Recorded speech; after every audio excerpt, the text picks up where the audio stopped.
Jadi gue sampai sini aja. Gue mau keliling Sumbar berapa titik. Wakil Presiden Gibran Raka Buming Raka bertolak ke Padang, Sumatera dan langsung menuju Agam untuk meninjau korban dan lokasi bencana pada Kamis 4 Desember. Adapun lokasi yang dikunjungi Gibran yakni Nagari Salareh Aya, Kecamatan Palembayan, Kabupaten Agam. Kunjungan Gibran ini merupakan tindak lanjut dari arahan Presiden Prabowo Subianto untuk mempercepat mitigasi bencana. Sejumlah pejabat mendampingi Gibran dalam kunjungannya seperti Gubernur Sumbar Mahyaldi, anggota DPR RI Andre Rosiade, serta Kapolda Sumbar Irjen Pol Gatot Trisula. Selengkapnya mengenai kunjungan Gibran ini akan dilaporkan oleh jurnalis Tribun Padang, Arif Ramanda. Selamat siang Arif, bisa dilaporkan seperti apa kunjungan dan Pres Gibran ke lokasi bencana ini? Ada berapa tempat yang didatangi? Oke, baik rekan Siska. Di sini saya berada di Nagari Salareh Aya, Kecamatan Palembayan, Kabupaten Agam, yang mana pada pagi hari ini sekitar jam 7 ya, Wakil Presiden Republik Indonesia Gibran Raka Buming Raka mengunjungi korban banjir bandang yang terdampak di Nagari Salareh Aya. Untuk informasi sementara, Gibran mendarat pagi tadi menggunakan helikopter dan kemudian menuju lokasi menggunakan mobil dengan warna putih, kemudian langsung ke posko pengungsian di Nagari Salareh Aya. Dan ia juga tadi sempat meninjau ke beberapa titik lokasi banjir bandang, tepatnya di Nagari Salareh Aya Timur menggunakan motor.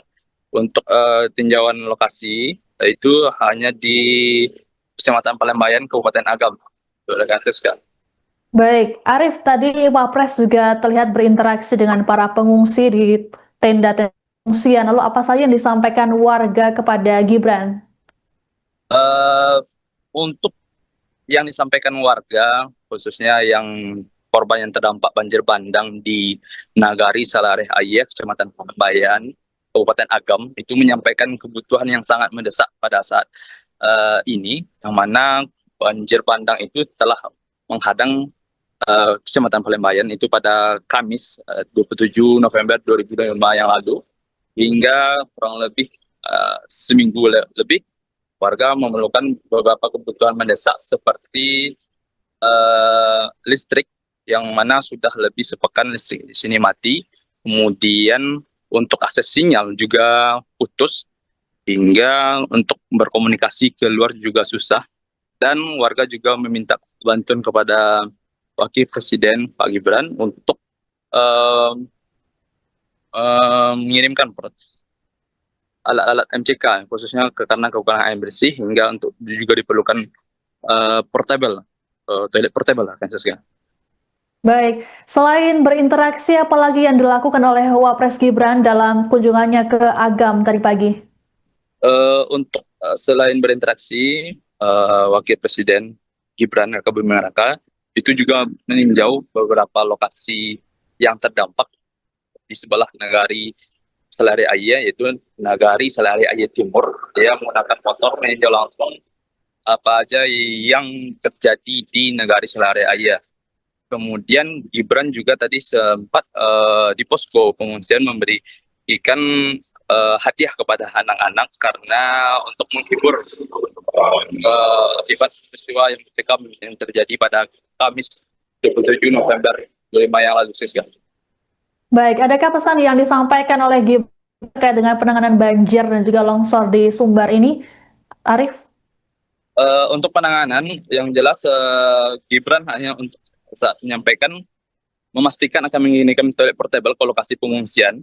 Ia juga akan menyebut akan mengirimkan kebutuhan lain seperti perangkat Starlink untuk akses internet serta genset. Adapun kunjungan Wapres Gibran ini merupakan tindak lanjut arahan Presiden Prabowo Subianto untuk mempercepat mitigasi bencana, memulihkan infrastruktur terdampak seperti jembatan yang terputus, serta memperkuat penanganan darurat di wilayah yang mengalami banjir bandang dan longsor. Itu saja yang disampaikan oleh rekan Rizka. Baik, Arif, adakah update terkait dengan penanganan banjir dan juga longsor di Sumatera Barat? Untuk penanganannya sedang dikelola oleh pemerintah pusat bersama dengan pemerintah daerah, karena itu tadi juga dinampingi oleh Gubernur Sumatera Barat Mahyaldi, dan juga ada Kapolda, serta juga ada anggota DPR RI Andi Rosade. Mereka sedang berusaha untuk melakukan penanganan dan mitigasi bencana yang tepat untuk daerah yang rawan bencana di kabupaten atau kota yang ada di Sumatera Barat ini, rekan Siska. Baik, terima kasih laporannya jurnalis Tribun Padang Pramanda melaporkan terkait kunjungan Wapres Gibran di wilayah Agam, Sumatera Barat. Kami tunggu informasi lainnya dari Anda. Selamat bertugas kembali. Yep.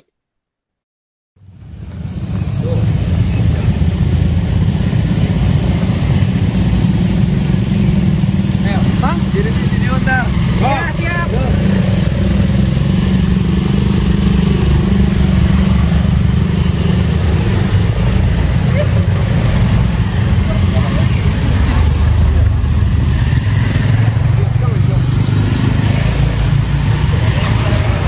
Iqbal tuh siapa ya? Iqbal, anggota PKS, udah lewat ya? Iya udah lewat. Udah lewat ya? Amat.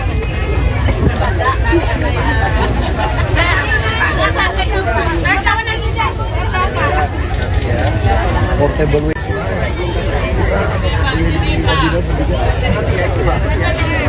Jadi gue sampai sini aja.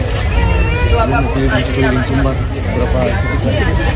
Iya tahu gue. Besok kalau berarti datang 4, hari ini 2, besok lusa 2. Jadi 2 eskavator datang sore ini, insya Allah 2 lagi besok. Gue kirimin 4 lagi tambah. Aman.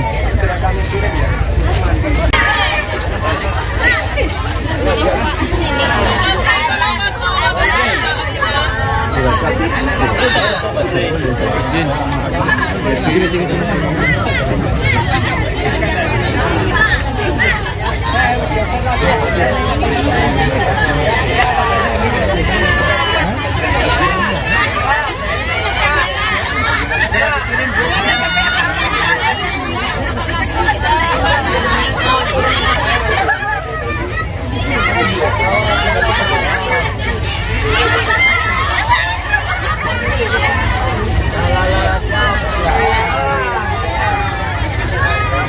Tower kita udah ada, tapi sinyal mati total Pak akibat bencana alam ini.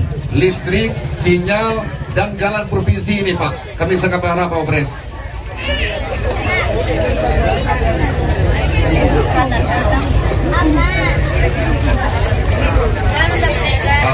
Jadi Bapak Ibu, kemarin sudah di drop 20 genset ya Pak Bupati.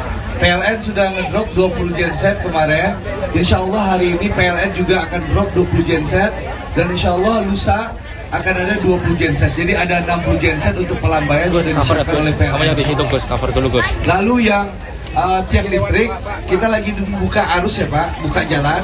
Insya Allah ada sekitar 350 tiang yang akan dipasangkan oleh PLN. Insya Allah setelah jalan terbuka, tiang listriknya langsung dipasang. Tiang listriknya sudah hadir di Pelambayan. Terima kasih.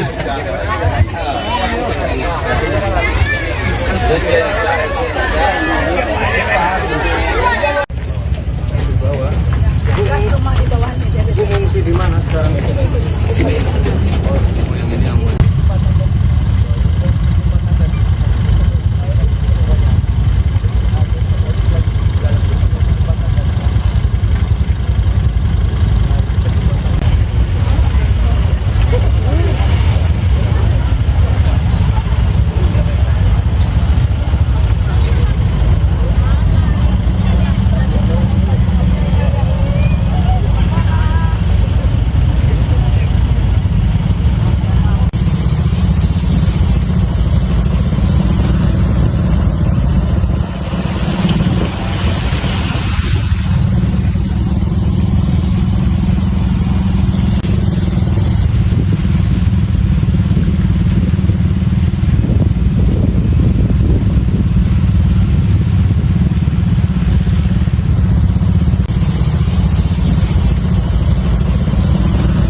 Pasca banjir bandang yang menghantam Nagari Salareh Air Timur, Kecamatan Palembayan, Kabupaten Agam, Sumatera Barat, sejumlah pengungsi kini terserang beragam penyakit.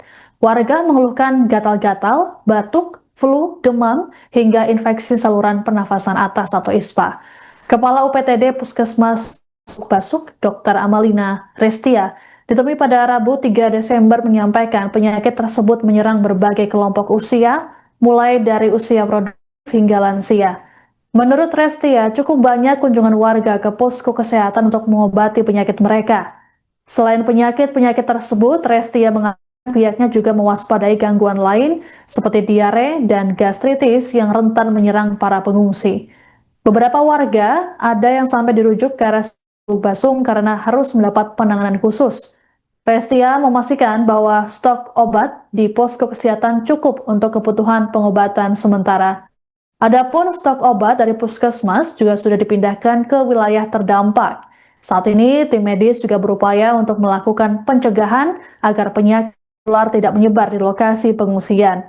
Selain penyakit fisik, beberapa pengungsi, khususnya lansia, ada yang mengalami trauma bahkan enggan makan karena kondisi psikologis yang menurun. Restia menyebut kondisi ini membuat para lansia tersebut rentan mengalami gastritis.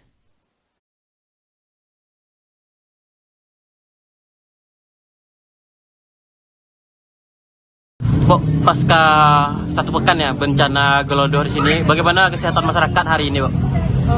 Kalau dari situasi yang saya tangani sekarang, kalau dari kunjungan pasien yang datang itu rata-rata memang udah mulai ada penyakit-penyakit yang timbul pasca bencana, ya seperti keluhannya ISPA, demam, batuk-batuk flu, kemudian ada juga bagian yang gatal-gatal. Nah, nama memang karena kondisi bencana jadi mulai timbul kan di bagian penduduk wilayah sekitar sini. Rata-rata umur berapa tuh, Bu? Kalau yang per hari ini rata-rata kebanyakan lansia. Lansia, Bu? Usia produktif sama lansia yang paling banyak hari ini. Biasanya pasca bencana gelodor ini banyaknya masyarakat sakitnya apa, Bu? Biasanya, apalagi kalau biasanya kalau dulu kan banjir nih berkaitan dengan kebersihan juga nanti itu paling sering tuh memang demam batuk flu, ISPA salah satunya, kemudian ada diare, nanti karena ketersediaan air bersih yang kurang, mungkin anak-anak nanti mulai tuh ada yang diare, kemudian kayak gastritis juga paling banyak mau muntah gitu.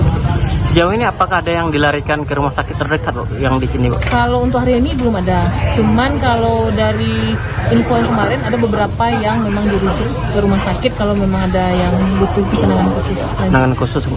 Penanganan khususnya biasanya penyakit apa itu, Bu? Kalau biasanya sih memang ada keluhannya gangguan di bagian vital ya, seperti ada sesak nafas, kemudian ada bagian memang kondisinya lemah sekali. Jadi kan kalau dibiarkan di tenda biasa aja itu tidak mungkin, soalnya penanganannya tidak maksimal. Akhirnya memang dianjurkan rujuk ke rumah sakit tingkat daerahnya. Bu, persediaan obat-obat kita bagaimana, Bu? Apakah mencukupi dengan penyakit-penyakit masyarakat yang Ibu jelaskan tadi? Kalau sejauh ini kita kebetulan dari Puskesmas Basung itu diperbantukan ke sini, itu memanglah sudah dianjurkan sama ke Dinkes kami. Jadi memang itu semua stok obat sudah disebutkan untuk posko bencana ini. Posko bencana ini sendiri semuanya. Ya, Bu? Jadi kami semuanya kan se-Kabupaten Agam ada 23 puskesmas itu diturunkan tim-timnya untuk membantu di tempat-tempat bencana. Bu, apakah ada kita antisipasi penyakit menular nih, Bu? Karena banyak masyarakat yang tinggal satu posko tuh kayak mana? Kemungkinan ada, karena memang itu salah satunya ISPA itu kan menular tuh biasanya. Batuk-batuk flu itu kan memang sering terjadi di area pemukiman padat. Jadi nanti yang kita khawatirkan kalau seandainya di posko di tempat pengungsian itu padat sekali, salah satunya pasti akan terjadi penularan dengan satu warga. Salah satu warga, Bu. Jadi kita antisipasi itu, Bu? Ya, jadi kita antisipasi setidaknya kalau memang ada yang batuk sekarang, artinya dia berobat. Setidaknya nanti biar memutus mata rantai juga tidak jadi penularan lebih banyak. Kalau untuk lansia tadi, yang tadi itu, Bu, yang paling banyaknya apa, Bu, lansia tadi? Yang paling banyak dari ISPA sini, Bu? Oh, kalau dari lansia tadi selain ISPA itu gastritis, karena mereka memang ada keluhan malas makan, mungkin karena memang pasca bencana, jadi adanya penurunan semangat, jadi akhirnya nafsu makan mereka berkurang, malas makan, akhirnya memang mahnya lebih banyak kami sekarang. Antisipasi itu kayak mana dari kita? Antisipasinya, kalau memang antisipasinya memang selain pengobatan yang dari kami, memang kan dianjurkan itu untuk ada terapi lagi, terapi pasca bencana, nanti mungkin berkolaborasi dengan tim medis yang di dalam tim medisnya yang lain itu ada psikolognya, mungkin ada dokter kesehatan jiwa juga, karena memang mereka lebih cenderungnya mengalami nafsu makan berkurang itu gara-gara memang karena faktor dari pasca bencana yang terjadi sekarang gitu. Bu, nama lengkap siapa, Bu? Download Tribun X sekarang, menghadirkan lokal menjadi Indonesia.